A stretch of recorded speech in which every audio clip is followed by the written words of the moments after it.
চিকিৎসকের শরণাপন্ন হলো, পরবর্তীতে আপনারা কিভাবে নির্ধারণ করেন যে কোন সমস্যা হয়েছে? এখানে যেমন অ্যান্টিনাটাল হাইড্রোনেফ্রোসিস, এটা আমরা পোস্টেরিয়র ভালভের ক্ষেত্রে প্রথম দিকে খেয়াল করি।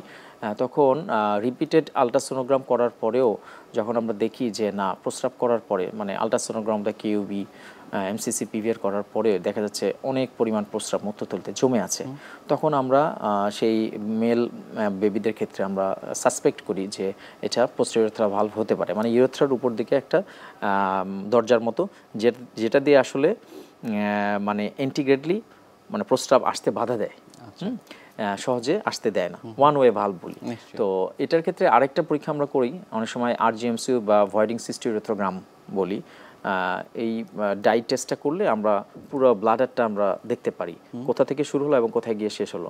এবং যদি তার হাইড্রোনেফ্রোসিস থাকে বা দেখা যায় যে ভেসিকুলারি রিফ্লাক্স বলি, যে মূত্রথলি থেকে ইউরিনটা সেটা কিডনি বা বৃক্কনালীর মাধ্যমে সেটা কিডনিতে গিয়ে পৌঁছেছে, তখন ওই আরজিএমসিতে ভয়েডিং সিস্টিউরেথ্রোগ্রামে আমরা সাধারণত এটা দেখে আমরা ডায়াগনোসিস করি যে তার নিশ্চয়ই এখানে পোস্টেরিয়র ভালভ আছে।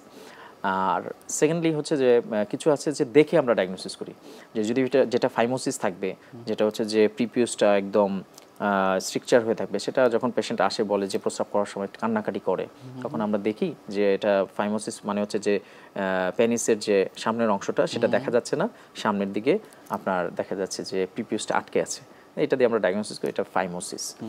আর আরেকটা যেটা হয় যে আমরা বলি ইউরিনারি ইনকন্টিনেন্স, এটা মেলের ক্ষেত্রে হতে পারে, ফিমেলের ক্ষেত্রে হতে পারে, বাট ফিমেলের ক্ষেত্রে এই ইউরিনারি কন্টিনেন্সটা মোস্ট লাইকলি কমন। সেক্ষেত্রে আমরা আইভিউ করি, অনেক সময় আমার ইউরোগ্রাম করি। যদি কোনো অ্যাবনর্মাল কমিউনিকেশন থেকে থাকে বা ইউরেটার যেটা আমরা বলি বৃক্কের নালী, সেটা যদি মূত্রথলিতে ওপেন না করে অন্য কোথাও ওপেন করে, তাহলে কিন্তু এই ধরনের কন্টিনিউয়াস ইনকন্টিনেন্স হতে থাকে। তো এটা ওই স্পেশাল পরীক্ষার মাধ্যমে আমরা ডায়াগনোসিস করতে পারি। অভিভাবকদের ছোট বয়সের বাচ্চারা যারা থাকে সেক্ষেত্রে চিকিৎসা পদ্ধতির বিষয় রয়েছে, কাউন্সেলিংটি কীভাবে করেন আপনারা? আচ্ছা, সাধারণত যে কোনো মেল ফিমেল বাচ্চা হোক, বাচ্চাদের ক্ষেত্রে আসলে অভিভাবকরা খুব কনসার্ন, তারা খুব দুশ্চিন্তায় থাকে যে স্যার এরকম একটা সমস্যা হলো, আমরা আসলে কি করতে পারি। তাদের ক্ষেত্রে অবশ্যই আমরা তার ফাদার মাদারকে একসাথে করে এই জিনিসটা বোঝানোর চেষ্টা করি।